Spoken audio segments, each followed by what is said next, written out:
my soapbox moment for chapter 7. Let's move on to chapter 8, sis, because here we go. Because the things. So in chapter 8, one thing that I noticed is that we didn't necessarily do a huge time jump in this chapter. Rather, we only covered a few months, right? And much of it was in the details of how she and Barack Obama's friendship, our former president, Barack Obama, that's who we're talking about, how she and former President Barack Obama's friendship and relationship kind of developed over by way of the summer associate program, because we didn't realize until she revealed the tea that that's who her summer associate was, who she was supposed to be mentoring. Okay. So let's get into this, because I think this gets really interesting really quickly. Right? So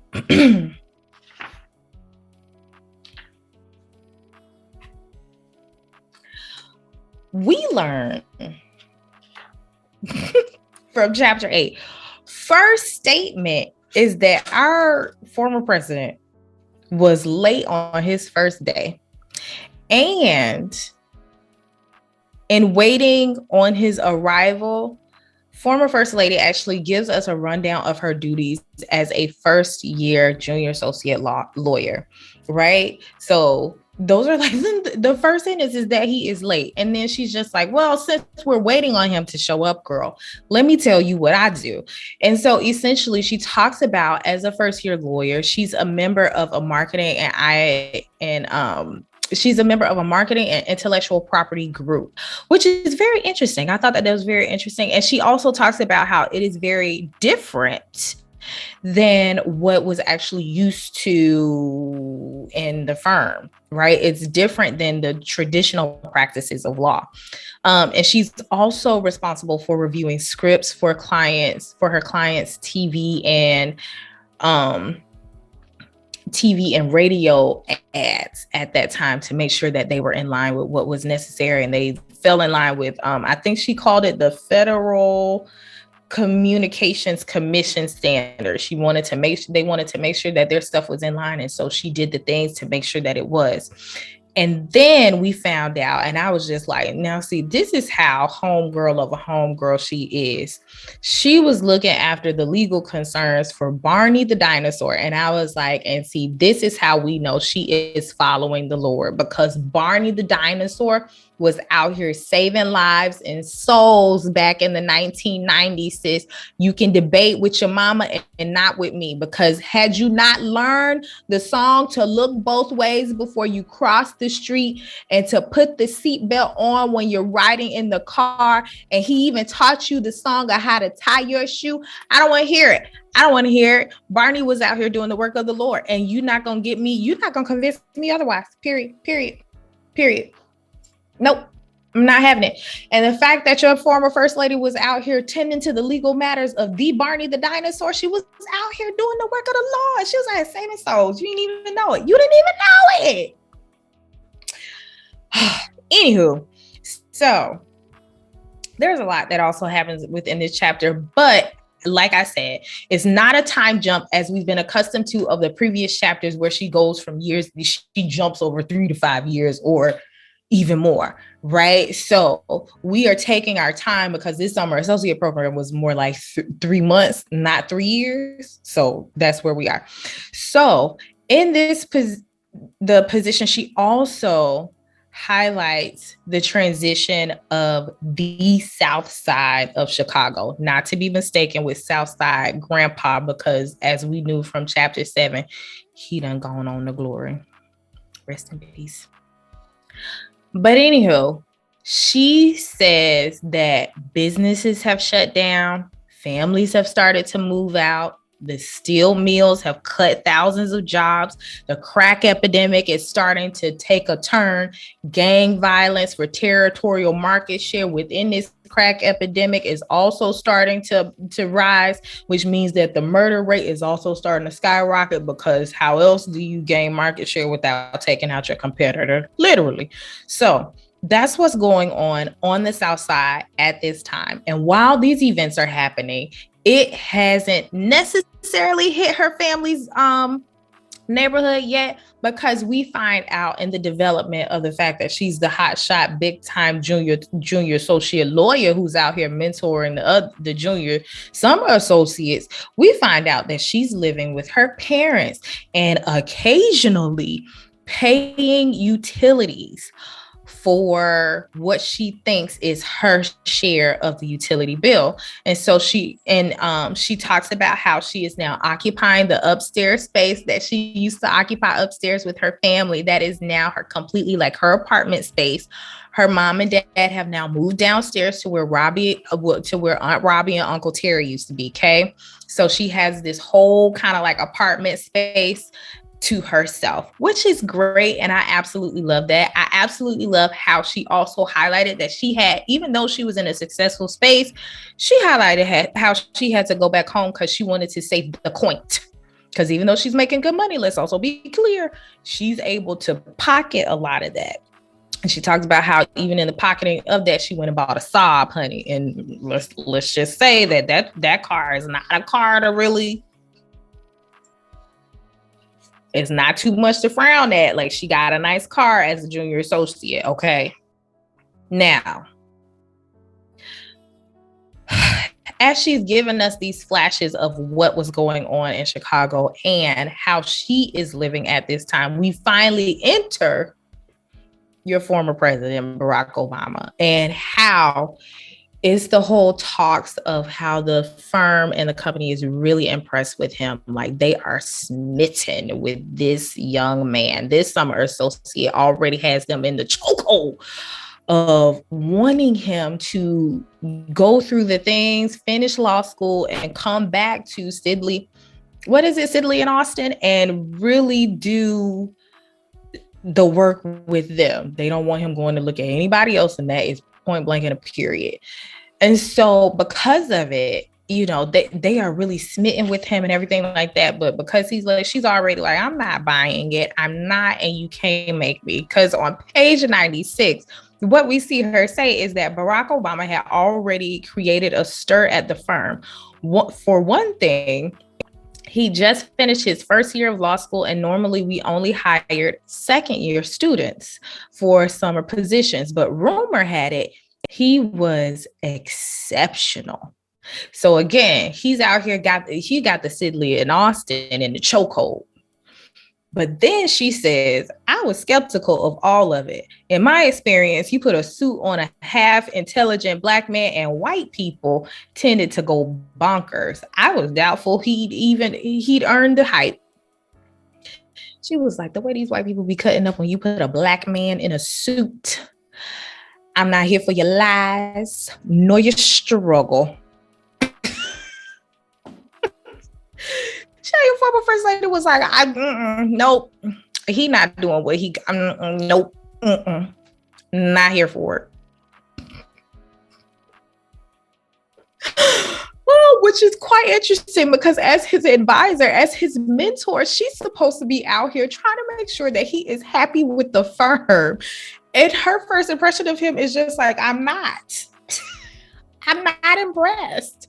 And at the same time, I just think all you white people are in here just overhyping this because y'all are excited to see a Black man in a suit because you don't see them a lot. Oh. Let me tell you something about your former first lady. She is not, if anything, honest, brutally honest, to the point where she's just like, whatever. In this book, I'm just like, wow, you gonna say? But yes, she does. She does say the things. And she talks about how they found themselves as quick friends at Sidley and Austin, and how she admired his pace, how he wasn't out here clamoring, and he wasn't really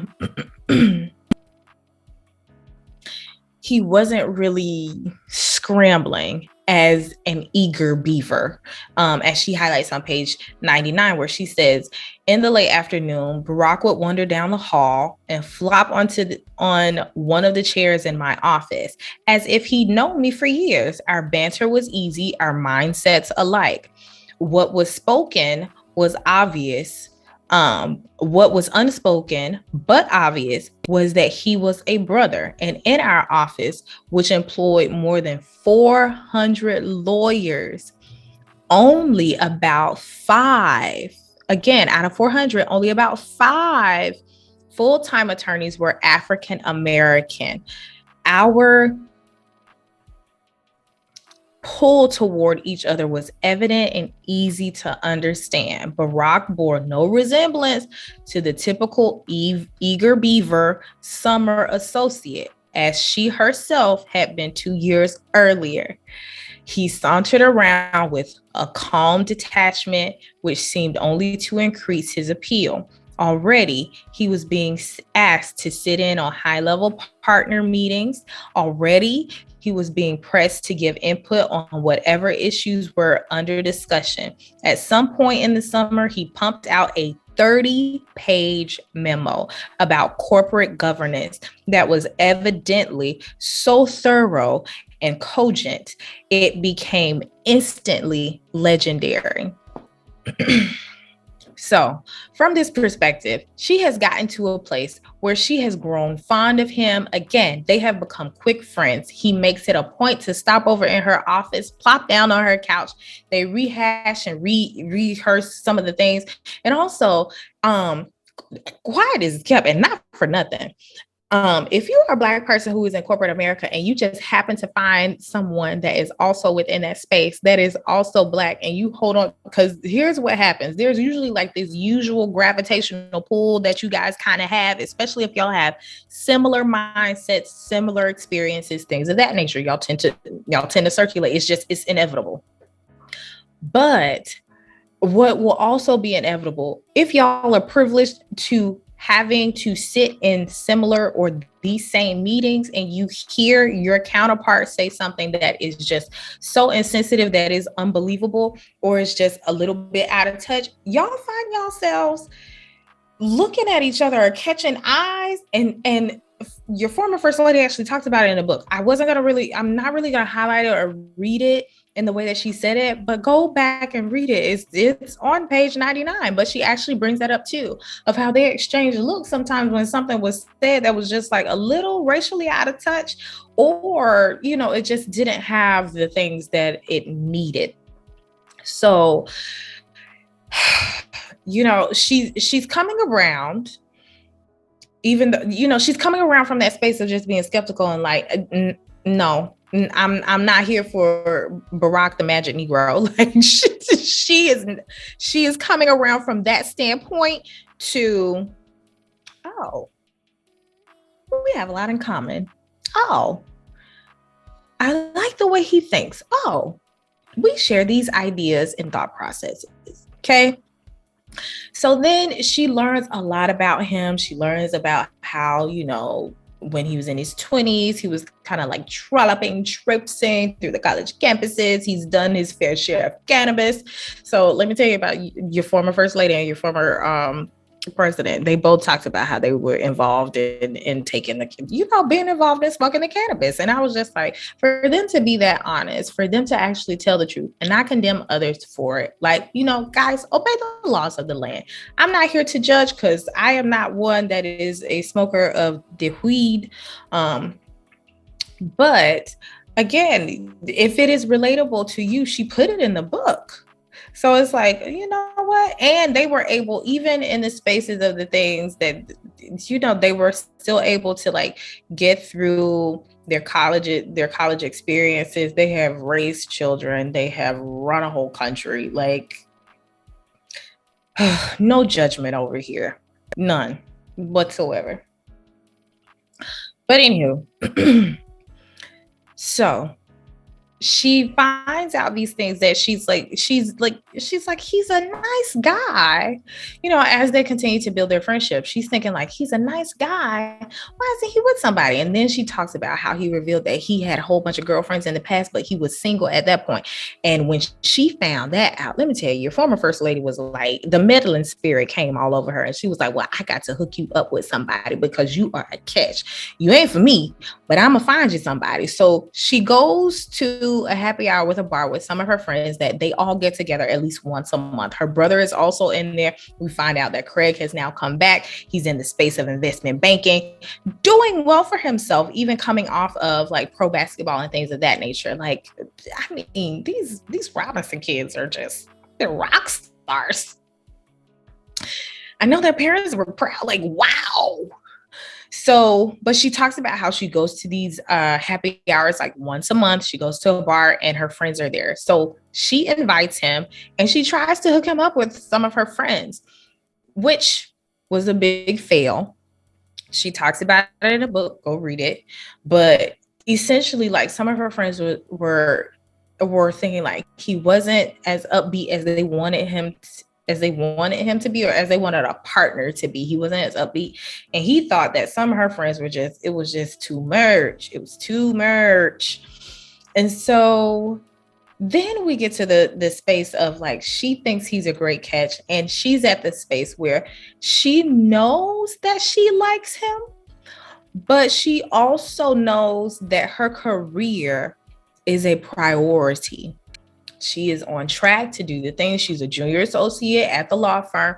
She is trying to make sure that she hits this partner situation, and she's trying to do so before she's 32. She's 25 now. So she knows that she likes him. He knows that he likes her.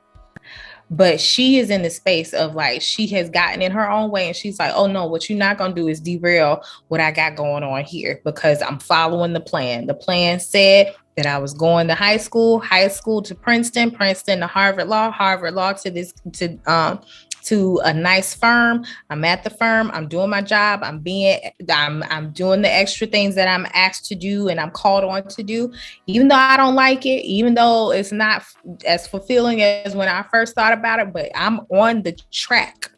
And what you're not going to do is derail me, sir, with your good looks and your handsome face and your sultry voice. Not going to do it. But then she like really, like he was the one who actually asked her if he could take her out, and she was like, nope. And so then he starts to tell her like, you know what, we got similarities, like we're similar here, like, and so even in the space where, and she starts to, her liking starts to grow. She starts to see that they have similarities even in places of like, they went to go see like the summer associates and the junior associates went to go watch what Les Miserables, and she was just like, I want to sit here and watch this. And she said that your former president looked her in her face, saw that she was just displeased with the play, and was like, you know what, we can get up and leave right now. Come on, let's go. And she talks about how being a rule follower, she normally would not have, but being with him kind of inspired her to do things different. So she was like, I really don't want to sit here and watch this. And so she, in this like depressive type of Broadway show, like she was just like, I don't want it. Send it back. So instead of sending it back, she was like, you know what, I'll get up and leave. And so they did. And they had like, other moments like that. But she talked about how like she was just really set on like, I want to focus on my career. I don't have time for dating. And she recited it out loud to the people in her circle, not just herself. And so she was trying to stick to her guns as she's out here being courted and wooed by this gorgeous man.